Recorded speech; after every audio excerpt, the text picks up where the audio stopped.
Greg Morales never imagined his routine medical examination would lead to an interspecies diplomatic crisis centered on human reproduction.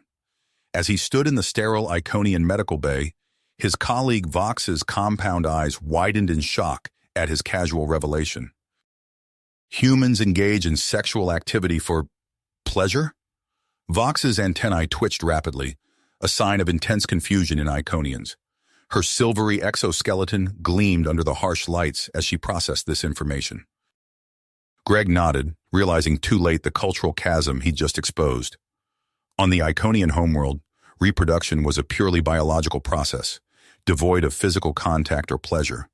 His words had just shattered centuries of Iconian assumptions about sentient species mating habits.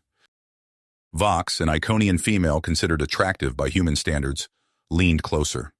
"Can you demonstrate these human mating practices?" she asked, her voice a mix of scientific curiosity and something else Greg couldn't quite identify. He felt his face flush, a combination of embarrassment and unexpected attraction. That wouldn't be appropriate, Vox. There are ethical considerations, not to mention potential biological incompatibilities."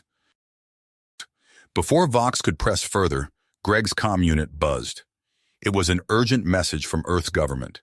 They'd somehow caught wind of the situation and were issuing a direct order. Avoid any intimate contact with Iconians. The message cited potential diplomatic incidents and unknown biological consequences. Greg's mind raced. How had Earth found out so quickly? The implications were clear. This cultural misunderstanding could jeopardize the fragile human-Iconian alliance they'd worked so hard to build. Vox, oblivious to Greg's internal turmoil, persisted. "If you won't demonstrate, perhaps another human would be willing. I find myself intensely curious about this concept of sexual pleasure." Greg felt trapped between his duty, personal ethics, and a growing attraction to Vox he hadn't noticed before. He opened his mouth to respond, but was interrupted by another comm alert. This time, it was from the Iconian leadership. They'd become aware of Vox's interest in human reproduction and viewed it as a potential threat to Iconian cultural purity. The message hinted at severe consequences, including the possibility of severing ties with Earth. Greg realized he was standing at the epicenter of a potential interspecies incident. He needed to navigate this complex situation carefully, balancing Vox's curiosity, Iconian cultural sensitivities, and his own government's orders. Taking a deep breath, Greg decided on a course of action. He would give Vox a comprehensive but clinical explanation of human reproduction and sexuality. It was a risky move, but he hoped it would satisfy her curiosity without crossing ethical boundaries. As he began his explanation, Greg noticed Vox's antennae quivering with excitement. He realized, with a sinking feeling, that his plan might be backfiring. Instead of quelling her interest, he was fanning the flames of her fascination. By the time he finished his impromptu lecture, Vox was practically vibrating with newfound knowledge. Before Greg could stop her, she rushed out of the medical bay, no doubt eager to share this information with her peers. Greg watched her go, a sense of dread settling in his stomach. He just inadvertently sparked a cultural revolution on an alien world, all because of a casual comment about human sexuality. As he contemplated the potential fallout, one thought kept repeating in his mind. How on earth was he going to explain this to his superiors? Greg's heart pounded as he watched Vox disappear down the corridor. The weight of his actions settled on him like a heavy blanket. He barely had time to process the potential consequences when his comm unit buzzed again. This time, it was a direct video link from Earth. The stern face of Commander Sarah Chen filled the small screen. Her dark eyes bore into Greg, making him feel like a cadet caught breaking curfew. "Morales," she said, her voice clipped and professional. "I hope you understand the gravity of what you've done." Greg swallowed hard. "Commander, Save it," she cut him off. "We're en route to the Iconian homeworld now. Until we arrive, you are to cease all non-essential communication with the Iconians. Is that clear?"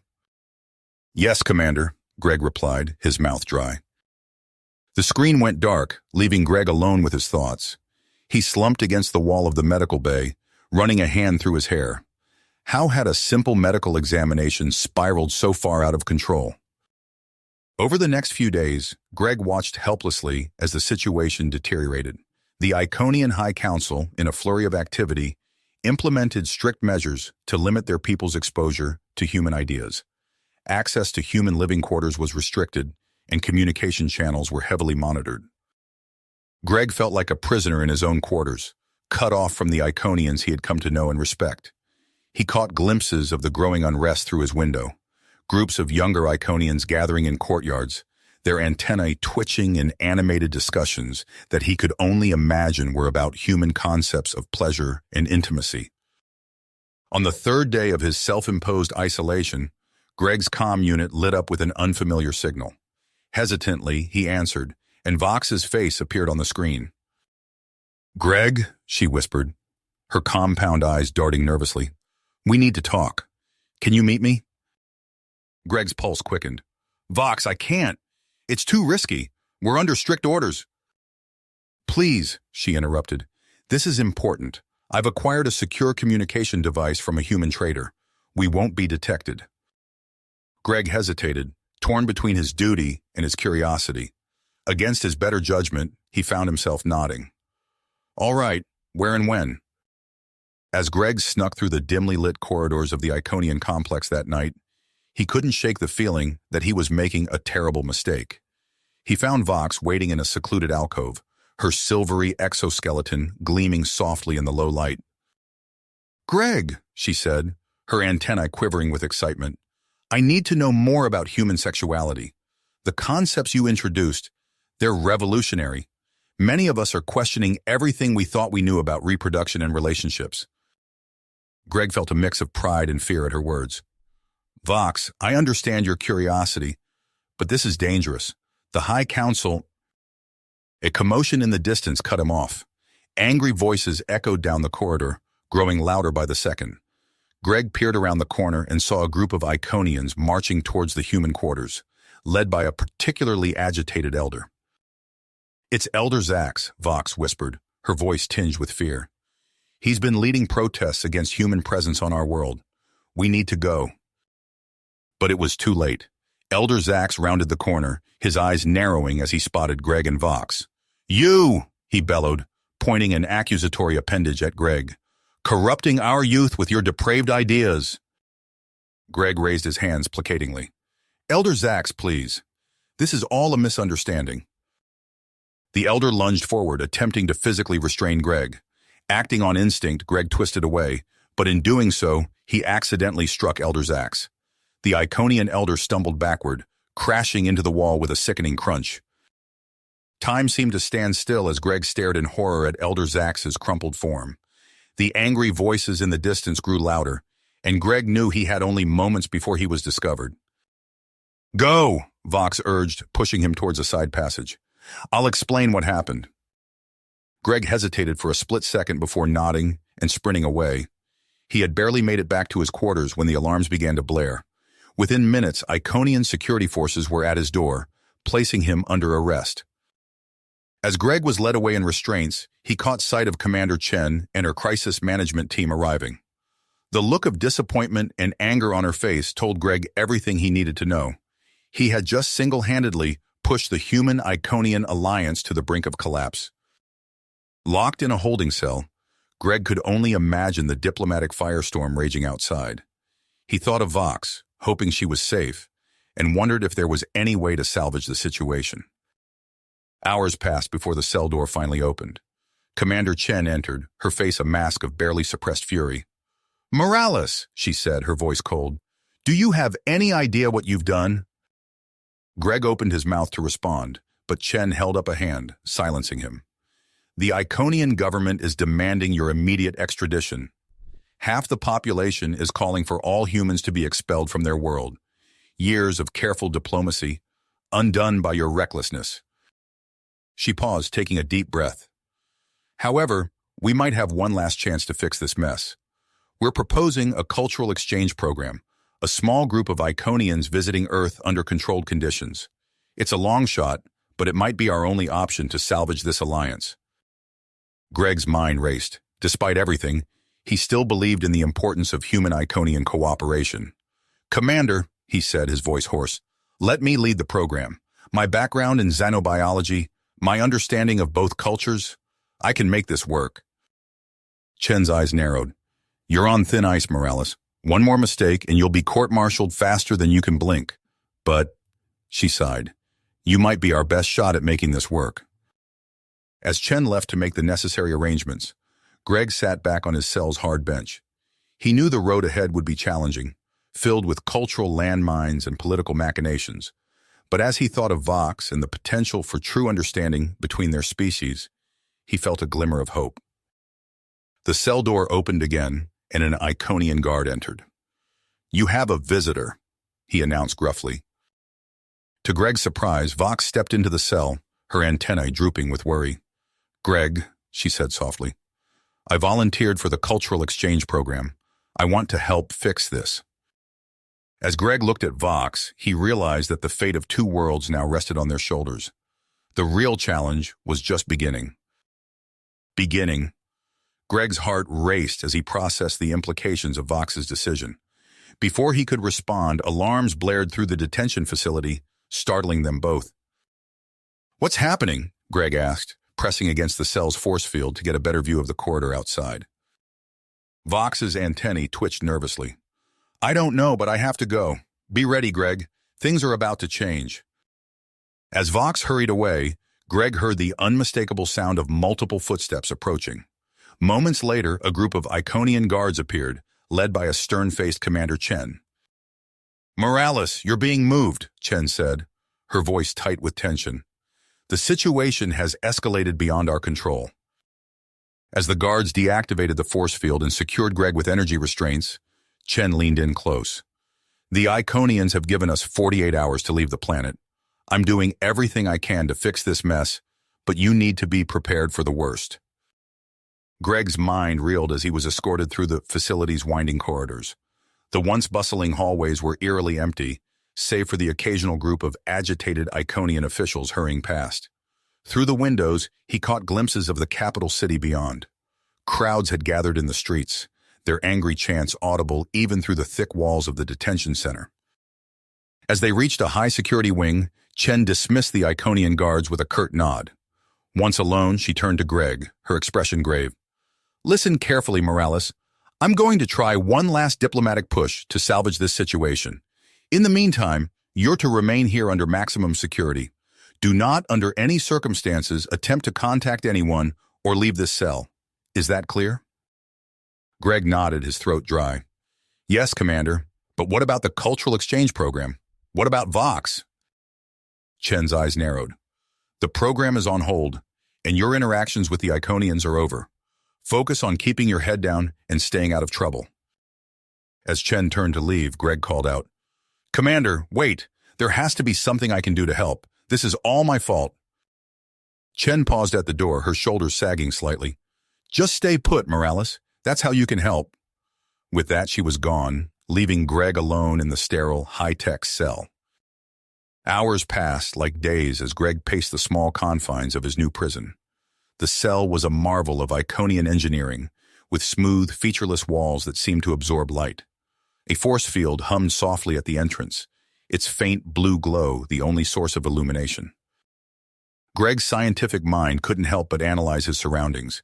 He noted the regular patterns of the guards' rounds, the subtle variations in the force field's intensity, and the almost imperceptible seams in the cell's construction. It was all fascinating from a xenobiological perspective, but it did little to calm his growing anxiety. As the second day of his confinement drew to a close, Greg was startled by a soft beep from the corner of his cell. A small panel slid open, revealing a familiar face.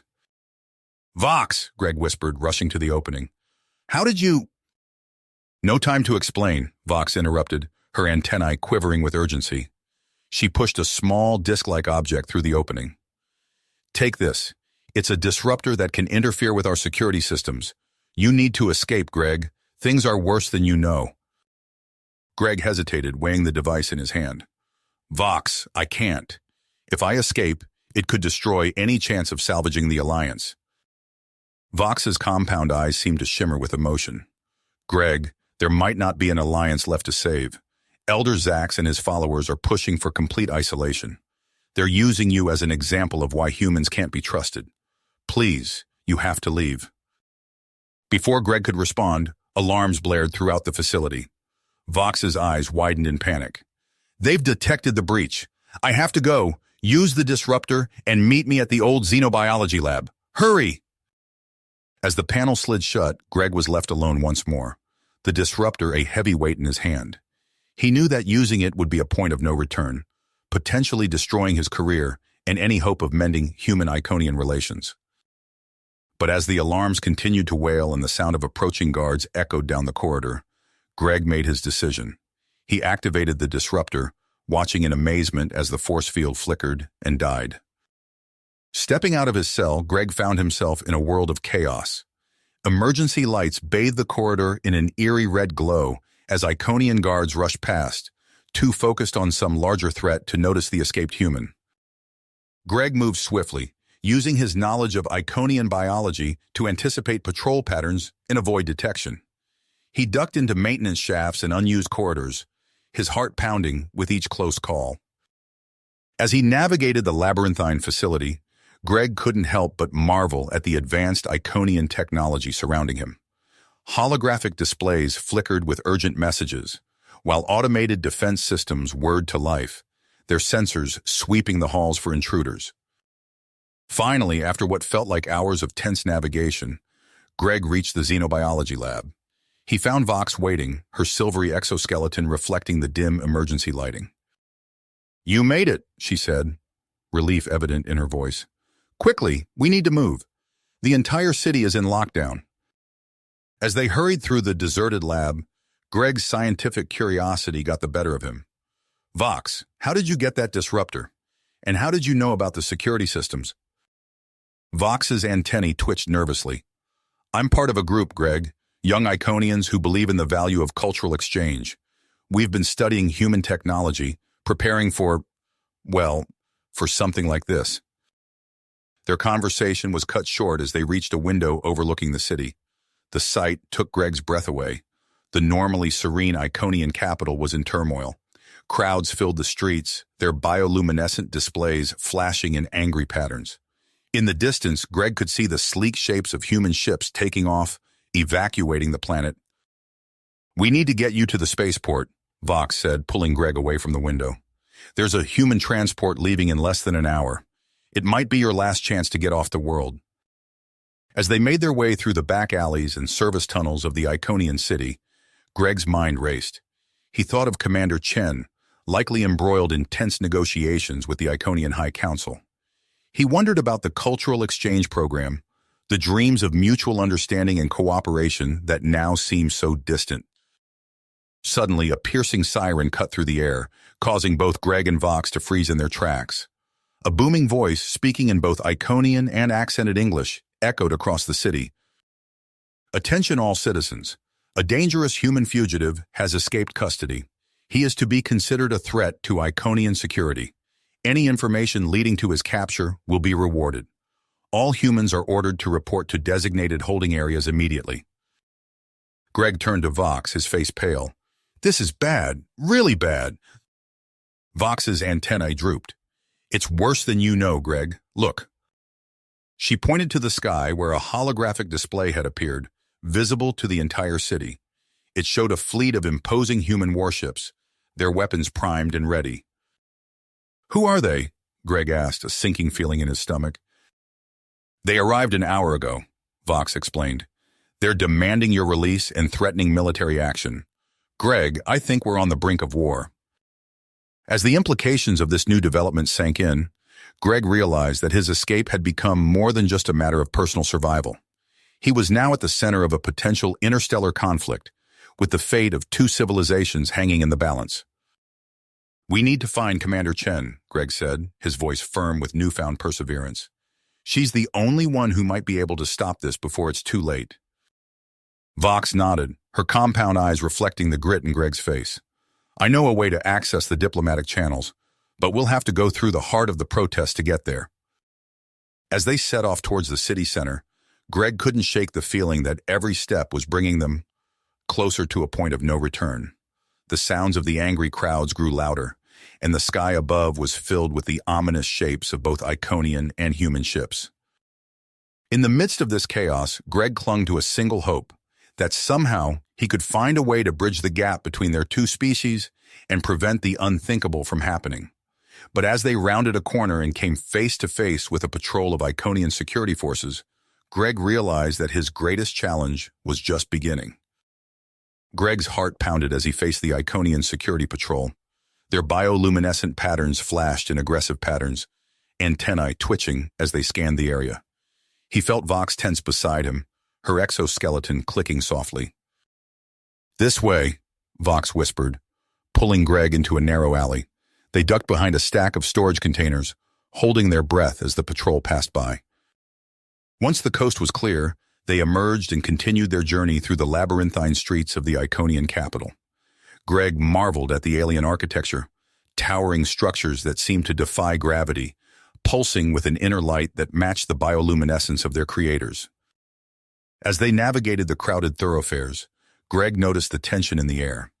Iconians moved with purpose, their normally placid demeanors replaced by agitation and fear. Holographic displays flickered overhead, broadcasting updates on the human threat and the ongoing manhunt. "We need to blend in," Greg muttered, his scientific mind racing. He recalled his studies on Iconian biology, particularly their complex system of pheromone communication. "Vox, is there a way we can mask our scent?" Vox's antennae perked up. "Yes, follow me." She led Greg to a small shop tucked away in a side street. Inside, shelves lined the walls, filled with vials of shimmering liquids. Vox quickly selected several, mixing them with practiced ease. "Here," she said, handing Greg a small vial. "This will mask your human scent and make you smell more Iconian." Greg applied the mixture, wrinkling his nose at the pungent odor. But as they stepped back onto the street, he noticed the difference immediately. Passing Iconians no longer gave him second glances, their antennae remaining still as they walked by. As they made their way through the city, Greg's thoughts turned to Commander Chen. He hoped her diplomatic efforts were faring better than his current situation.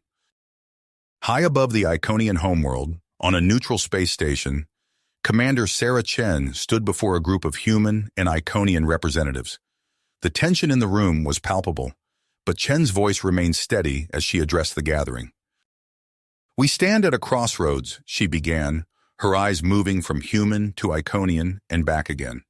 "The actions we take here today will determine the future of our species' relationship, but I believe there is hope." Chen activated a holographic display, showcasing the results of joint human-Iconian research projects. "Our collaboration has already yielded significant advancements in medicine and technology. Imagine what we could achieve if we put aside our differences and work together." As Chen continued her presentation, highlighting the potential benefits of cooperation, she noticed a shift in the room. The Iconian representative's antennae began to sway in patterns suggesting curiosity and interest. However, Chen's efforts were about to face a significant challenge. In high orbit around the Iconian homeworld, Admiral Viktor Volkov paced the bridge of his flagship, his patience wearing thin. "Move the fleet into attack formation," Volkov ordered, his voice cold with commitment. "It's time we showed these aliens we mean business." As the human warships advanced, the Iconian defensive fleet responded in kind. The two armadas faced each other in a deadly standoff, weapons primed and shields raised. Back on the planet's surface, Greg and Vox had joined a group of young Iconian dissidents. They moved through the city using a network of underground passages, staying one step ahead of Elder Zax's security forces. "We've received word that Zax has authorized new tracking technology," one of the Iconians informed them. "It can detect human biosignatures. We need to keep moving." Greg felt a chill run down his spine. The stakes had just gotten higher. As they hurried through the dimly lit tunnels, he couldn't help but wonder how long they could keep this up. Suddenly, Vox pulled him aside. "Greg, I've discovered something important," she said, her voice low and urgent. "There's a secret research facility on the outskirts of the city. They've been conducting experiments on human Iconian biological compatibility." Greg's eyes widened. "That could be the key to resolving this whole mess. We need to get that data." As they formulated a plan to reach the facility, Greg received an encrypted message from Vox. It contained coordinates and instructions on how to bypass the facility's security. Their path to the outskirts of the city was fraught with danger. They narrowly avoided several patrols, using Greg's newfound knowledge of Iconian pheromones to throw off the trackers. But as they reached the city limits, they encountered an unexpected obstacle. A massive energy barrier stretched as far as the eye could see, its surface crackling with power. It was designed to prevent unauthorized departures from the urban center.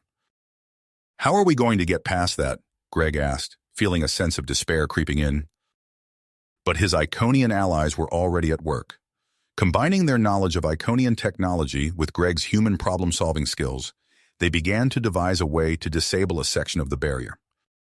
As they worked, Greg made a difficult decision. The information in the research facility could be crucial to resolving the crisis, but the journey there would be incredibly dangerous. "I need to go alone," he announced to the group. "The rest of you should get to safety. I'll infiltrate the facility and retrieve the data." Despite protests from his allies, Greg knew this was the right choice. As he prepared to leave, Vox approached him. "Be careful, Greg," she said, her compound eyes shimmering with emotion. "What you're doing could change everything." With a nod of willpower, Greg set off towards the research facility, the fate of two worlds resting on his shoulders. In orbit, the situation had reached a critical point. Admiral Volkov, acting on faulty intelligence, was preparing to launch a preemptive strike against the Iconian fleet. Commander Chen, alerted to this development, raced against time to prevent disaster. She opened communication channels to both fleet commanders, her voice urgent as she tried to establish a direct link. "This is Commander Sarah Chen," she broadcast. "To both human and Iconian fleet commanders, I urge you to stand down. We are on the brink of a diplomatic breakthrough. Do not fire." As tensions mounted in space, Greg finally reached the secret research facility. Using the information provided by Vox, he managed to bypass the security systems and gain entry. Inside, he found a treasure trove of data on human and Iconian biology. As he pored over the information, his scientific mind reeled at the implications. The two species were far more compatible than anyone had previously thought. Greg began downloading the crucial data, his heart racing with excitement and fear. This information could change everything, potentially ending the conflict and ushering in a new era of human-Iconian cooperation. But as the download neared completion, alarms blared throughout the facility. Elder Zax had anticipated Greg's moves and arrived with a squad of elite Iconian security forces.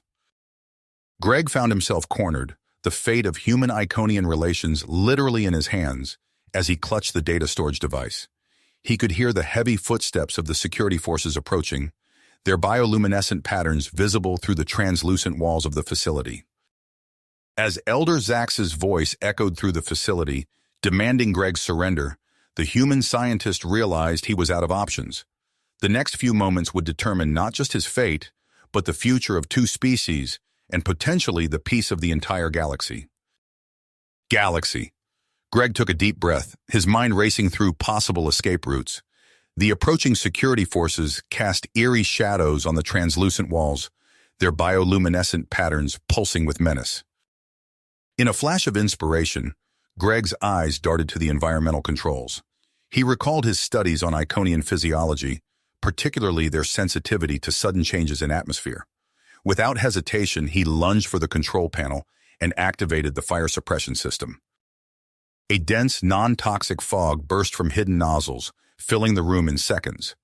The Iconian security forces stumbled, their antennae twitching wildly as they struggled to orient themselves in the sudden haze. Greg seized the moment, clutching the precious data storage device to his chest as he darted between the disoriented Iconians. Heart pounding, he slipped through the facility's corridors, using the fog as cover. Behind him, he heard Elder Zax's enraged shouts, the Iconian leader's voice distorted by the chaos. Greg's fingers fumbled with the exit panel, finally triggering the door just as the fog began to dissipate. The cool night air hit his face as he emerged from the facility, adrenaline coursing through his veins. He had escaped capture by mere seconds, but he knew the real challenge was just beginning. Meanwhile, high above the Iconian homeworld, Commander Sarah Chen's voice crackled across the communication channels. She had managed to establish a three-way link between herself, Admiral Volkov, and the Iconian fleet commander. "Gentlemen," Chen began, her voice steady despite the weight of the moment, "we stand on the precipice of a catastrophic misunderstanding. Our cultures are different, yes, but our desires for peace and prosperity are the same." She presented a series of holographic displays showcasing the events that had led to the current crisis. What we perceived as aggression was, in fact, a cultural expression of concern. What the Iconians saw as a threat was our attempt at diplomatic outreach. The commanders remained silent, their faces impassive as they absorbed Chen's words. She pressed on, her voice gaining strength. "We have more to gain from cooperation than conflict. The advancements we could achieve together far outweigh any short-term military objectives." As Chen spoke, activity surged on the planet's surface. Greg's young Iconian allies, led by the brilliant Zira, had infiltrated the city's transportation grid. Their fingers flew over holographic interfaces, rerouting automated vehicles and creating chaos in the streets. Sirens wailed as security forces scrambled to respond to the sudden traffic crisis. Hover cars collided in mid-air, while ground transports found themselves redirected to dead ends and circular routes. The diversion drew attention away from Greg's location, buying him precious time. Vox, watching the unfolding chaos from her vantage point, made a split-second decision. She used her scientific credentials to gain access to a high-security communication array, her antennae quivering with nervous energy. Taking a deep breath, she broadcast a planet-wide message. "Citizens of Iconia," she began, her voice echoing across the planet, "I bring you urgent news. A secret research facility has been conducting experiments on human Iconian biological compatibility. The results challenge everything we thought we knew about our species." The broadcast sent shockwaves through the Iconian population. Debates erupted in homes and public spaces, with many questioning the government's transparency. Elder Zax, monitoring the situation from his command center, felt his grip on power slipping. "Deploy the drone swarms," he ordered, his bioluminescent patterns flashing with fury. "Find the human, use thermal imaging, facial recognition, everything we have." Advanced drones poured out of hidden hangars, forming a tightening net around the city. Their sensors probed every nook and cranny, searching for Greg's unique human biosignature. Greg, aware of the closing net, ducked into a shadowy alley. He activated a secure communication device, making contact with a group of human traders he had heard whispers about during his time on Iconia. "This is Greg Armstrong," he whispered into the device. "I need extraction. I have data that could change everything." There was a moment of static, then a gruff voice responded. "Armstrong, this is Jack Hawkins. We've heard about you. Meet us at the coordinates we're sending, and make it quick." Greg memorized the coordinates and destroyed the communication device. As he moved through the city's back alleys, he could hear the hum of drones overhead. The hunters were getting closer. On the space station, a new voice joined the tense negotiations. Dr. Lyra Venn, a human xenoanthropologist with years of experience studying Iconian culture, presented her findings to the assembled leaders. "Our research indicates a remarkable level of compatibility between human and Iconian social structures," Dr. Venn explained, her holographic displays showcasing complex sociological models. "With proper cultural exchange programs, we could foster unprecedented levels of understanding and cooperation." Her words began to sway some of the more moderate Iconian leaders. They exchanged glances, their antennae moving in patterns that suggested deep contemplation. Back on the planet's surface, Greg rendezvoused with Jack Hawkins and his crew of human traders. Hawkins, a weathered man with a scarred face and cybernetic eye, sized up Greg with a critical gaze. "You've stirred up quite a hornet's nest, Armstrong," Hawkins said, his cybernetic eye whirring as it focused. "But if that data is as valuable as you say, we'll get you off this rock." Greg nodded, clutching the data storage device. "It's worth more than you can imagine. It could prevent a war." Hawkins grinned, a glint of adventure in his organic eye. "Well then, let's make history. We've got a plan to reach a hidden spaceport, but it won't be easy." As they discussed the plan, utilizing the city's underground maintenance tunnels, Greg couldn't help but feel a glimmer of hope. Despite the drones searching overhead and the political tensions threatening to boil over, he knew that the key to peace was within his grasp. The group prepared to descend into the tunnels, their path to freedom and potentially galactic peace, lying in the dark, enclosed spaces beneath the Iconian capital. The next few hours would determine not just their fate, but the future of human-Iconian relations. Greg took a deep breath, steeling himself for the next phase of their daring escape plan. The group emerged from the underground tunnels into the cool night air of an abandoned industrial zone on the outskirts of the Iconian capital. The skeletal remains of derelict factories loomed around them, their once gleaming surfaces now dulled by years of neglect. Jack Hawkins, his cybernetic eye whirring as it scanned their surroundings, pointed to a shadowy form nestled between two crumbling structures. "There," he whispered, "an old Iconian shuttle. Might be our ticket out of here." The team crept towards the vessel, alert for any signs of pursuit. As they drew closer, Greg's scientific mind kicked into overdrive, analyzing the shuttle's alien design. Its sleek, organic curves contrasted sharply with the angular human ships he was accustomed to. "Can we get it working?" Greg asked, running his hand along the shuttle's cool metallic surface. Hawkins grinned, the scars on his face stretching. "That's where you come in, Doc. Your knowledge of Iconian tech combined with our engineering skills. We'll have this bird singing in no time." They set to work immediately, Greg guiding the human traders through the intricacies of Iconian systems. As they toiled, the city behind them erupted into chaos. Vox's broadcast had ignited a powder keg of discontent among the Iconian population. The streets filled with protesters, their bioluminescent patterns flashing in agitated rhythms. Young Iconians, their antennae quivering with excitement, demanded answers from their elders. "We deserve the truth," one protester shouted, her voice carrying over the din. "How long have they hidden this from us?" Elder Zax, watching the unfolding chaos from his command center, felt his control slipping away. His compound eyes narrowed as he barked orders to his subordinates. "Initiate a planet-wide communications blackout. We need to contain this situation." As the communications networks went dark, confusion spread through the Iconian population. But the silence only fueled their grit to uncover the truth about their relationship with humans. High above the planet's surface, Commander Sarah Chen's diplomatic efforts were beginning to bear fruit. Dr. Lyra Ven's holographic display flickered as she concluded her presentation on human-Iconian cultural compatibility. "As you can see," Dr. Ven said, gesturing to the complex sociological models floating before them, "our social structures have remarkable parallels. With proper cultural exchange programs, we could achieve unprecedented levels of cooperation and understanding." Several moderate Iconian leaders leaned forward, their antennae twitching in patterns that suggested deep interest. One of them, Elder Kira, spoke up. "This is intriguing. Perhaps we have been too hasty in our judgments of humans." Admiral Volkov, however, remained unconvinced. His teeth gritted as he stared at the displays. "Pretty charts don't change the fact that we're dealing with an alien species with unknown capabilities and intentions." The tension in the room was palpable, a delicate balance that could tip towards peace or war at any moment. Back on the planet's surface, Greg and the human traders had made significant progress on the shuttle. Its systems hummed to life, internal lights casting a soft glow over their sweat-streaked faces. "She's not pretty," Hawkins said, patting the shuttle's hull, "but she'll fly. Time to get out of here, folks." As if on cue, the sound of approaching vehicles filled the air.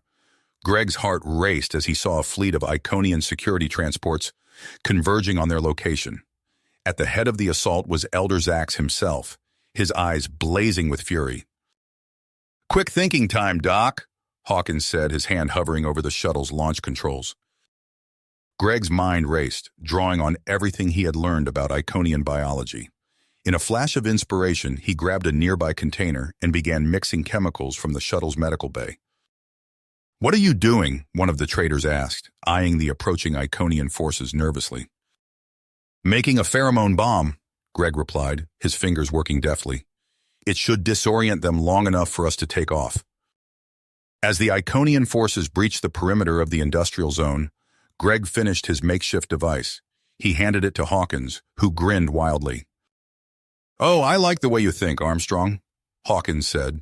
He activated the bomb and hurled it towards the advancing Iconians. The device exploded in a cloud of invisible chemicals. The effect was immediate. The Iconian forces stumbled, their coordinated advance dissolving into chaos as their sensory organs were overwhelmed by the unfamiliar pheromones. "Now!" Greg shouted. Hawkins slammed his hand on the launch controls. The shuttle's engines roared to life, lifting them off the ground just as Elder Zax broke through the confusion, his eyes locked on Greg with a mixture of rage and disbelief. As they climbed into the night sky, Elder Zax's voice crackled over the shuttle's communication system. "You cannot escape! Deploy the gravity weapons!" The air around them seemed to ripple as experimental Iconian weapons activated, creating pockets of distorted gravity. The shuttle bucked and yawed, threatening to tear itself apart. Hawkins gritted his teeth, his organic eye narrowed in concentration, while his cybernetic eye whirred rapidly, processing the gravitational anomalies. "Hang on, everybody! This is going to get rough!" The human pilot's reflexes were put to the test as he navigated through the barrage of gravitational distortions. The shuttle rolled and dove, narrowly avoiding areas of intense gravity that could have crushed them instantly. Greg, clinging to his seat, fumbled for the shuttle's communication array. His fingers flew over the alien controls, establishing a secure link to Commander Chen on the space station. "Commander!" Greg shouted over the roar of the engines and the creaking of the shuttle's hull. "I'm transmitting the research data now. This information could end the conflict." Chen's voice came through, filled with static but clear enough to understand. "Receiving now, Greg. Hold on. We're going to get you out of this." As the data streamed to the space station, Chen wasted no time. She immediately shared the information with both human and Iconian leaders, her voice urgent as she explained its significance. The revelation hit the assembled leaders like a shockwave. The data showed undeniable evidence of biological similarities between humans and Iconians, including compatible neural structures related to pleasure and bonding. This changes everything," Elder Kira whispered, her antennae drooping in astonishment. Even Admiral Volkov seemed taken aback, his stern expression softening as he absorbed the implications of the data. As news of these findings began to spread, despite the communications blackout, the mood on the Iconian homeworld shifted. The protests transformed from angry demands for transparency to excited discussions about the possibilities of human-Iconian cooperation. Young Iconians, in particular, were captivated by the idea of cultural exchange with humans. They gathered in secret, using old communication methods to share information and speculate about what this new era might bring. In orbit, the tense standoff between the human and Iconian fleets began to ease. Admiral Volkov, under immense pressure from Earth's government and faced with the new scientific evidence, reluctantly ordered his ships to stand down. "All vessels, hold position," Volkov's voice carried across the communication channels. "Do not, I repeat, do not engage the Iconian fleet." Seeing the humans back down, the Iconian military followed suit, their ships powering down weapons systems in a gesture of de-escalation. Greg's shuttle, still pursued by a handful of determined Iconian security vessels, approached the diplomatic space station. Hawkins, sweat beading on his forehead, guided the battered craft towards the docking bay. "This is going to be close," Hawkins muttered, his fingers dancing over the controls. The station's defensive systems activated, targeting the incoming shuttle. Hawkins showcased his incredible piloting skills, weaving through a maze of defensive fire and docking protocols. With a screech of protesting metal, the shuttle slammed into the docking bay, skidding to a halt mere inches from the far wall. As emergency systems activated around them, filling the bay with fire-suppressing foam, Greg let out a breath he hadn't realized he'd been holding. The shuttle's hatch hissed open, and Greg stumbled out, clutching the precious data storage device. He was immediately met by Commander Chen, Dr. Ven, and a mixed delegation of human and Iconian officials. "Greg Armstrong," Chen said, her voice filled with relief and admiration. "You've done it. You've given us a chance for peace." As Greg handed over the physical data storage device, a commotion at the far end of the docking bay drew everyone's attention. Elder Zax, his bioluminescent patterns flashing with almost unchecked fury, strode towards the group. "This changes nothing," Zax began, but the words died in his throat as he saw the assembled delegation of human and Iconian leaders. Elder Kira stepped forward, her antenna moving in a pattern that conveyed both authority and openness. "Elder Zax, it is time to put aside our preconceptions. We must embrace this opportunity for understanding and cooperation." Zax's eyes darted from face to face, seeing the united front of humans and Iconians before him. His shoulders sagged as he realized the futility of his hardline stance. "Very well," Zax said, his voice heavy with resignation. "I will join these negotiations." As the group moved towards the conference room, Greg felt a mix of exhaustion and triumph wash over him. He had done it. He had brought the crucial information that could bridge the gap between humans and Iconians. Commander Chen placed a hand on Greg's shoulder, guiding him towards the assembled delegates. "Are you ready, Greg? They'll want to hear everything you've experienced firsthand." Greg nodded, straightening his posture despite his fatigue. He knew that what he said next could shape the future of interspecies relations. As he prepared to address the delegates, he couldn't help but feel a sense of wonder at the possibilities that lay ahead. The conference room doors slid open, revealing a diverse gathering of human and Iconian leaders. All eyes turned to Greg as he entered, the weight of two species' futures resting on his shoulders. He took a deep breath, ready to share his insights and experiences, hoping that his words would pave the way for a new era of understanding and cooperation between humans and Iconians. Iconians.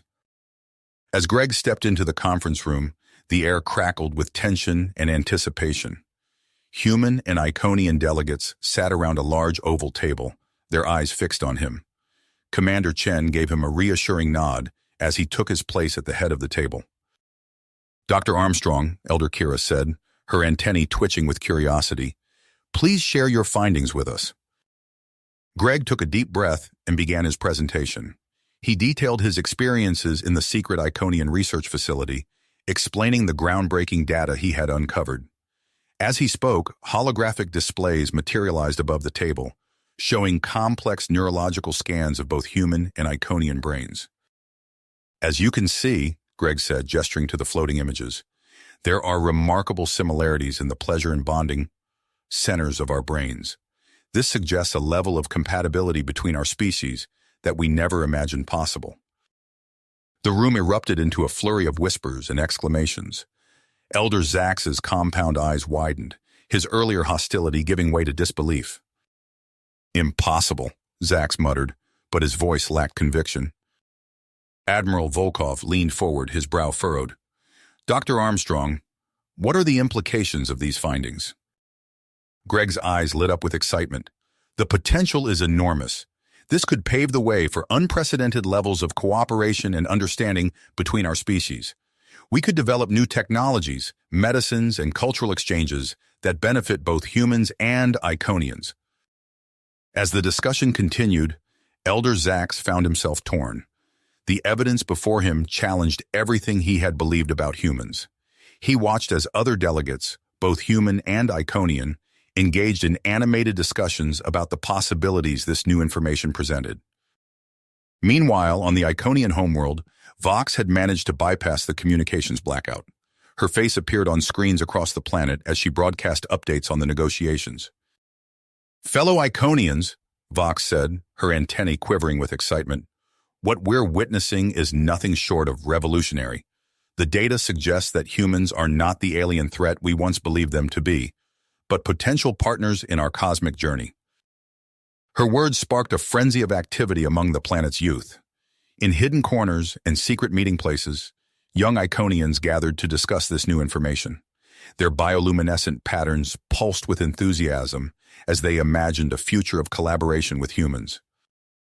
Back on the space station, the negotiations were interrupted by a sudden lurch. Warning alarms blared as the lights flickered ominously. "What's happening?" Commander Chen demanded, activating her comlink. A frantic voice responded, "Commander, we're losing life support. Oxygen levels are dropping rapidly." Panic threatened to overtake the conference room, but Greg's mind was already racing. He recalled the atmospheric readings from the secret facility and made a startling connection. "Wait!" Greg shouted over the chaos. "This isn't just a malfunction. The air composition is changing to something I've seen before." He quickly explained his theory to the assembled delegates. Working with a team of human and Iconian engineers, Greg guided them through the process of stabilizing and replicating the new atmospheric conditions throughout the station. As they worked, Jack Hawkins and his crew proved invaluable. Their experience navigating complex situations allowed them to track down the source of the sabotage. In a tense confrontation, they apprehended Krell and his group of extremists, who had infiltrated the station's crew. Hours later, with the crisis averted and the new atmosphere stabilized, the delegates reconvened. The mood had shifted dramatically. The shared experience of working together to overcome a life-threatening situation had fostered a new sense of camaraderie between humans and Iconians. Elder Zax, who had worked side by side with humans during the crisis, stood up. His voice was solemn as he addressed the room. I have been wrong. What I've witnessed today has shown me the true potential of human-Iconian cooperation. I propose we form a joint research team to further explore our biological compatibility." The announcement was met with applause from both sides. As the negotiations continued, news of the breakthrough reached Earth. The United Earth government, sensing an opportunity, pushed for an immediate implementation of a cultural exchange program. However, Vox, who had joined the negotiations via hologram, urged caution. "We must be mindful of the conservative elements in our society," she warned. "Moving too quickly could spark a backlash that could undo all our progress." Greg, listening to the debate, saw an opportunity to bridge the divide. He stood up, drawing all eyes to him once again. "What if we take a phased approach?" he suggested. "We could start with scientific collaboration, building on the joint research team Elder Zax proposed. As our societies become more comfortable with each other, we can gradually expand to broader social and cultural exchanges." The proposal was met with nods of approval from both sides. Over the next few hours, the delegates worked tirelessly to hammer out the details of what would become known as the Human-Iconian Cooperation Accord. As the final draft of the accord was prepared, Greg found himself at the center of attention. Delegates from both species approached him, offering congratulations and thanks for his role in bringing about this historic moment. Admiral Volkov, his earlier skepticism gone, clapped Greg on the shoulder. "Well done, Dr. Armstrong. You've given us all a future we never imagined possible." As Greg watched the human and Iconian delegates sign the accord, he felt a mix of pride and trepidation. He knew that implementing this unprecedented alliance would be no easy task. There would be challenges ahead, resistance to overcome, and countless details to work out. But as he looked around the room, seeing humans and Iconians engaged in animated conversations, sharing ideas and dreams for their shared future, Greg couldn't help but feel optimistic. They had taken the first step on a long journey of discovery and cooperation, one that held the promise of transforming both their civilizations in ways they were only beginning to imagine. Imagine. Their combined efforts had opened doors to possibilities that neither species had dared to dream of before. In the weeks following the signing of the Human-Iconian Cooperation Accord, Greg found himself thrust into a new role. The United Earth government, recognizing his unique position as a bridge between the two species, appointed him as the lead human liaison for the cultural exchange program. His Iconian counterpart was none other than Vox, whose tireless efforts in spreading awareness had played a crucial role in bringing about this historic alliance. Their first task was daunting yet exhilarating, establishing a joint research facility on a neutral space station orbiting the Iconian homeworld. The station, christened Harmony, would serve as a hub for human and Iconian scientists to delve deeper into their newfound biological compatibilities. As Greg's shuttle approached Harmony Station for the first time, he marveled at its sleek design, a perfect blend of human and Iconian architecture.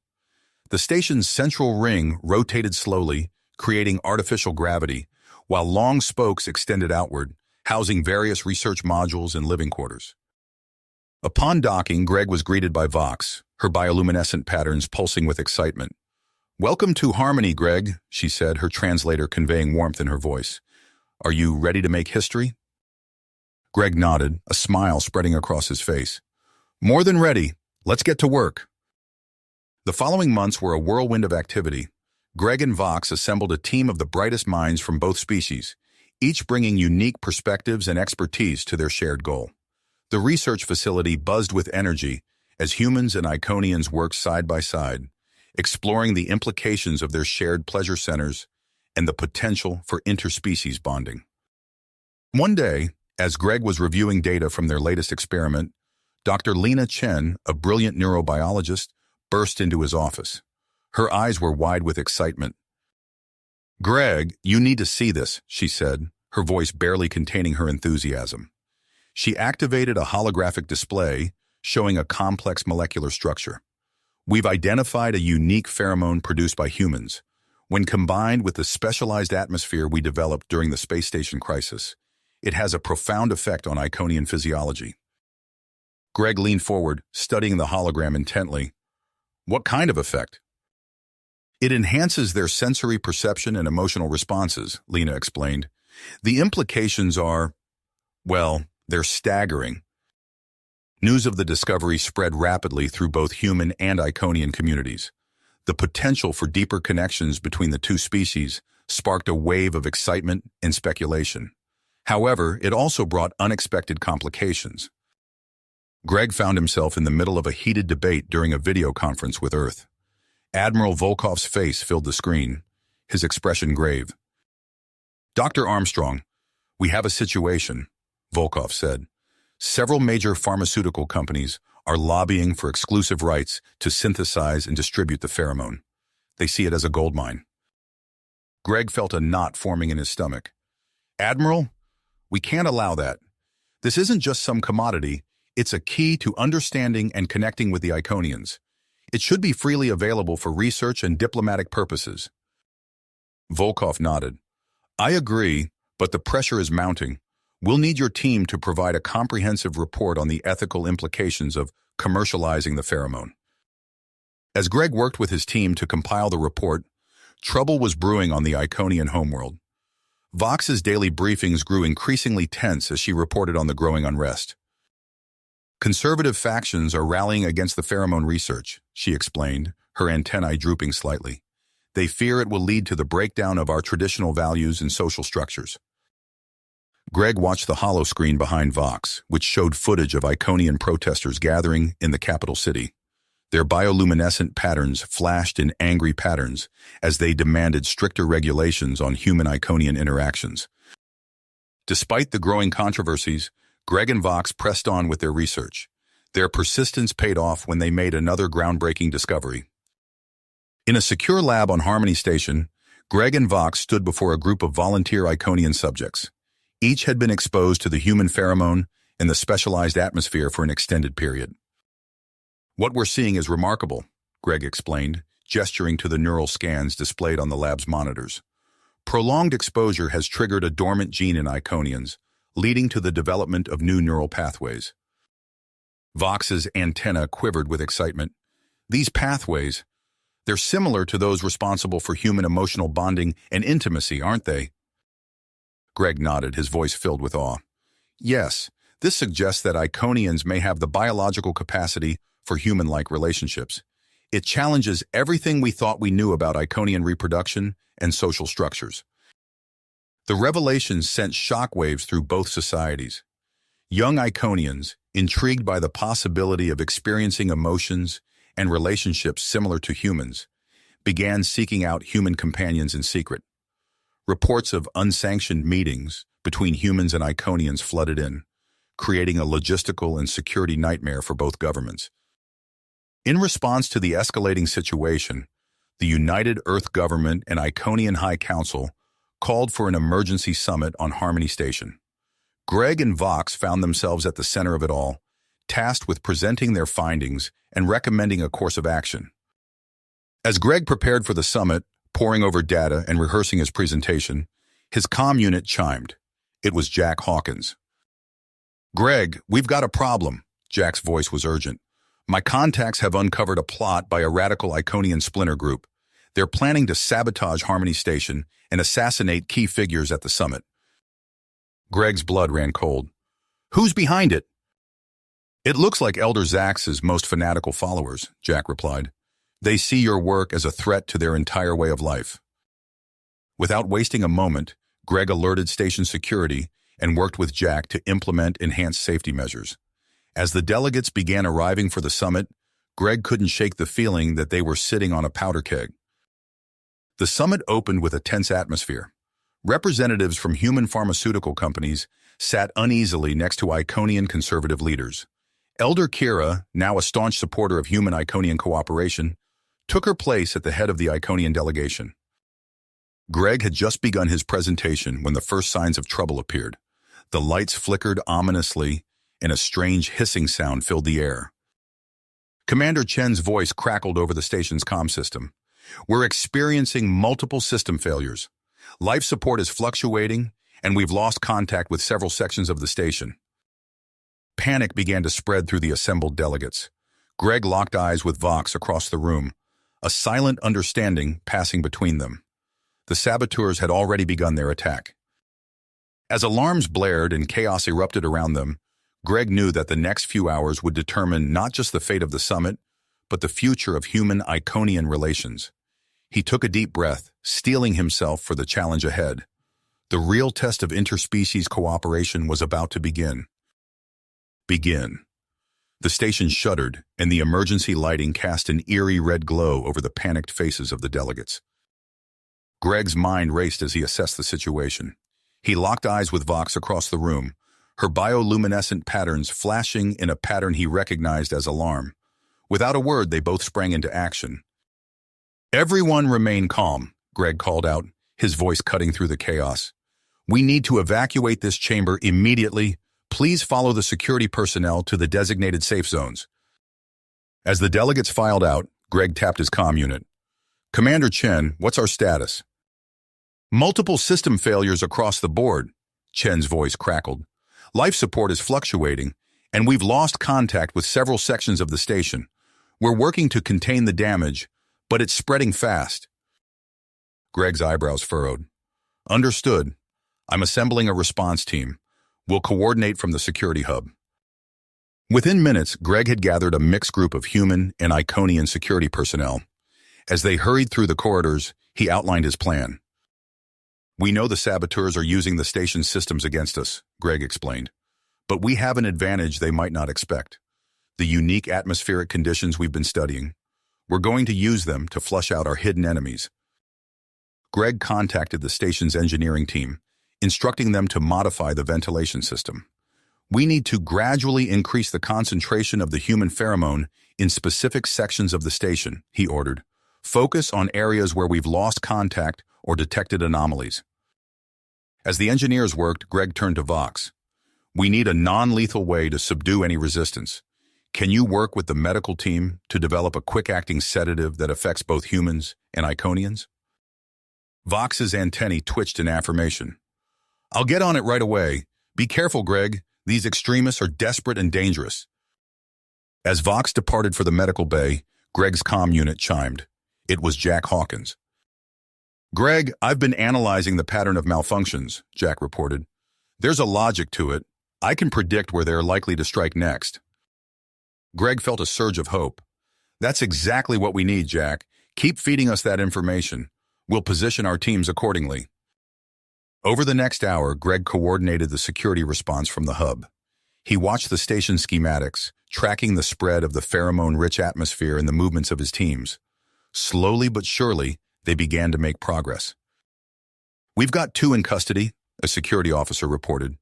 They were trying to access the environmental controls in Section 7. The increased pheromone levels gave them away.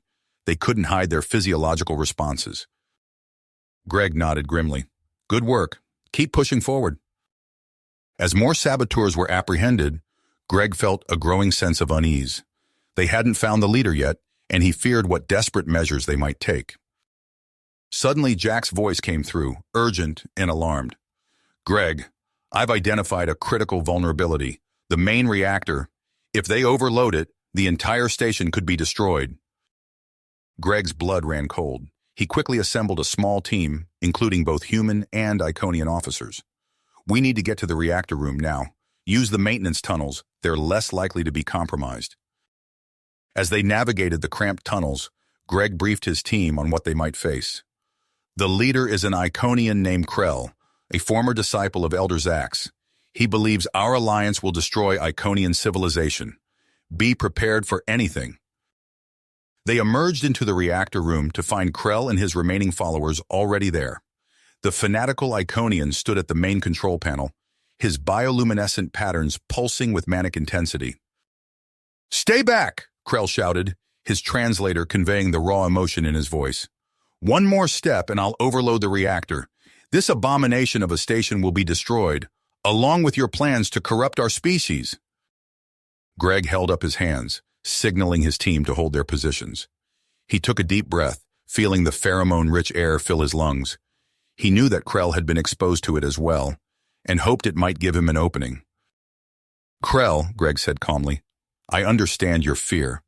Change can be terrifying, especially when it threatens everything you've known. But what you're seeing as corruption is actually growth, evolution." Krell's antennae twitched, a sign of agitation or perhaps uncertainty. Greg pressed on. "Think about what you're feeling right now, the clarity of your emotions, the intensity of your convictions. That's not corruption. It's the awakening of something that's always been part of you."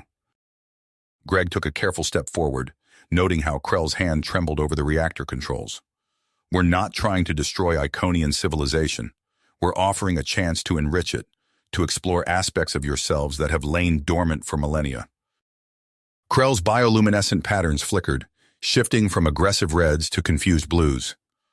"But our traditions, our way of life, can evolve," Greg finished, "just as they have throughout your history. This isn't an end, Krell. It's a new beginning." For a moment, the reactor room was silent, save for the low hum of machinery. Then, almost imperceptibly, Krell's hand moved away from the controls. In that instant, Greg's team moved. They swarmed forward, quickly subduing Krell and his followers. As they secured the prisoners, Greg rushed to the reactor controls, working with the station's engineers to stabilize the systems. Hours later, as the immediate crisis passed, Greg found himself back in the main conference room with Vox, surrounded by relieved delegates and station personnel. "The sabotage inadvertently created a new atmospheric mix," Vox explained, her antennae quivering with excitement. "It not only enhances the effects of the human pheromone on Iconians, but also improves human adaptability to our environments."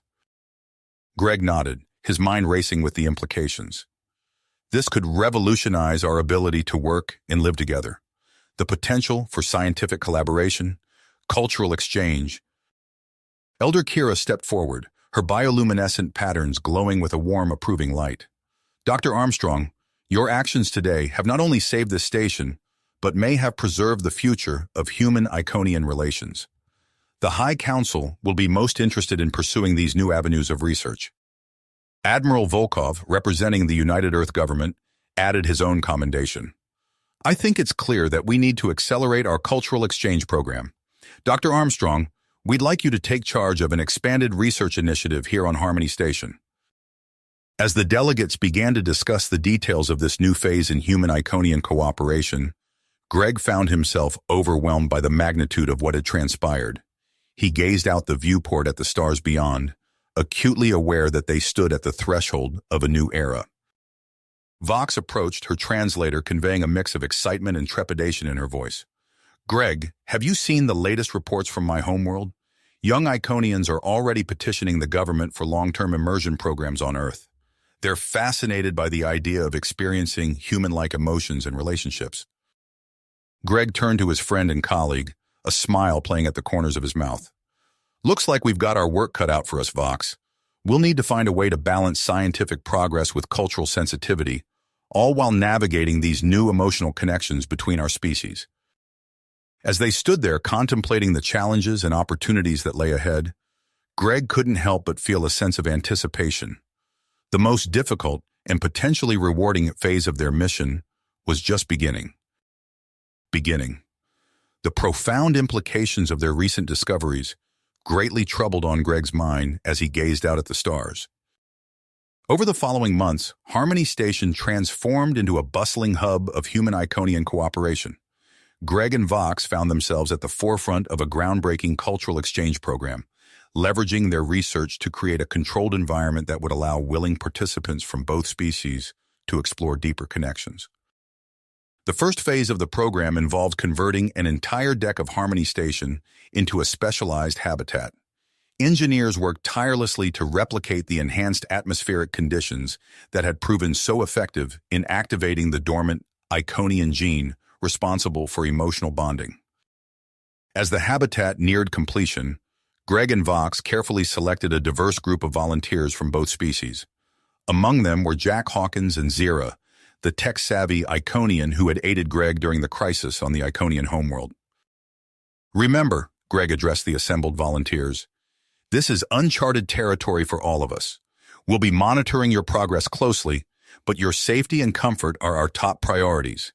If at any point you feel overwhelmed or wish to leave the program, just say the word." Vox's bioluminescent patterns pulsed with excitement as she added, "This is a unique opportunity to bridge the gap between our species in ways we never thought possible. We encourage you to be open, curious, and above all, respectful of one another." As the program progressed, Greg and Vox spent countless hours observing and documenting the interactions between the human and Iconian participants. They watched with fascination as initial awkwardness gave way to genuine curiosity and, in some cases, deep friendships. But it was the developing relationship between Jack and Zira that caught everyone's attention. The pair seemed drawn to each other from the start, their conversations lasting long into the night cycle. Greg noticed how Jack's eyes lit up whenever Zira entered the room, and how Zira's bioluminescent patterns shifted to warmer hues in Jack's presence. One evening, as Greg was reviewing data in the observation room, Vox burst in, her antennae quivering with excitement. "Greg, you need to see this," she said, pulling up a holographic display. "Jack and Zira's biochemical readings over the past week, they're off the charts. The level of hormonal and neurological synchronization between them is unlike anything we've seen before." Greg leaned in, studying the data with wide eyes. "This is incredible, Vox.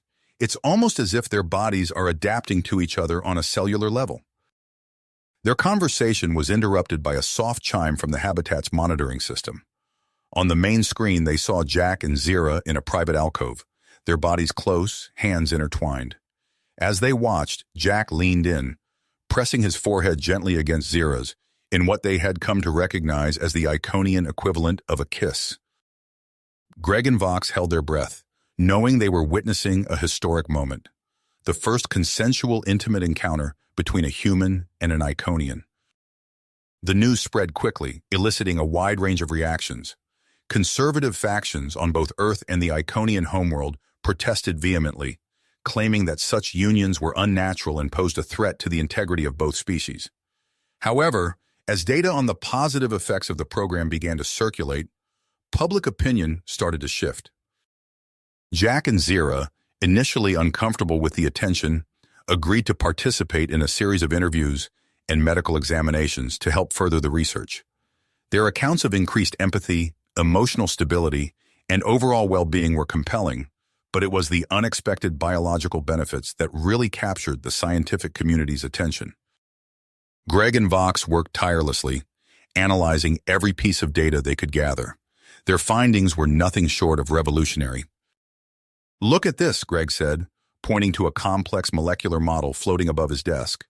"The interaction between human and Iconian biochemistry is creating novel compounds that seem to boost immune function in both species. And here," he swiped to another image, "these neural scans show increased activity in areas associated with cognitive processing and emotional regulation." Vox's antennae twitched thoughtfully. "It's as if by coming together, we're unlocking potential that's been dormant in both our species for millennia." As word of these benefits spread, the cultural exchange program was flooded with applicants.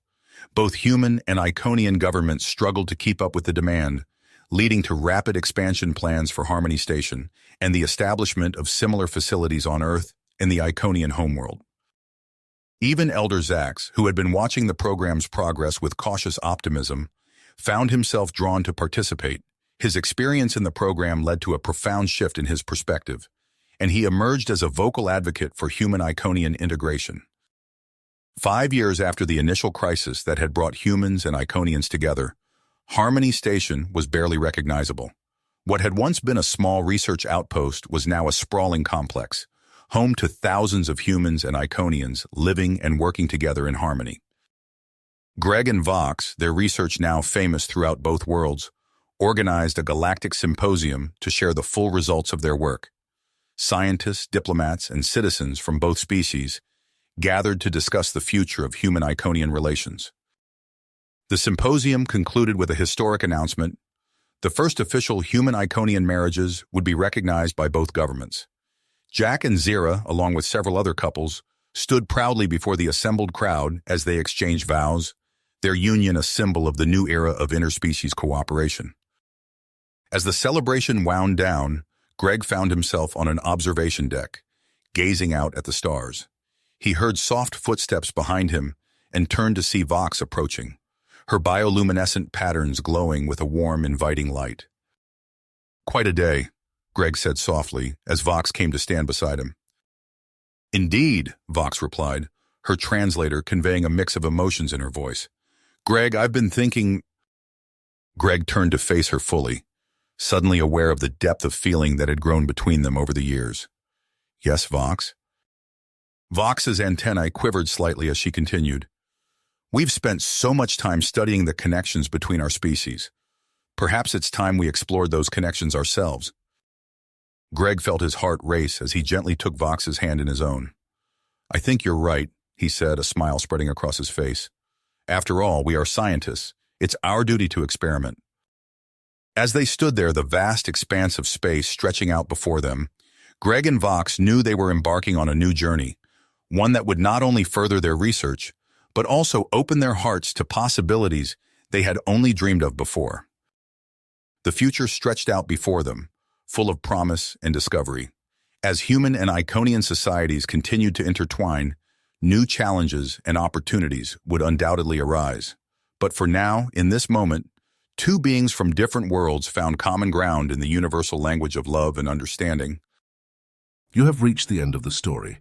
If you enjoyed this story and want to support us, please leave a like and subscribe to our channel, and for every comment that says 88, I will heart every single one of them. Thank you for your time.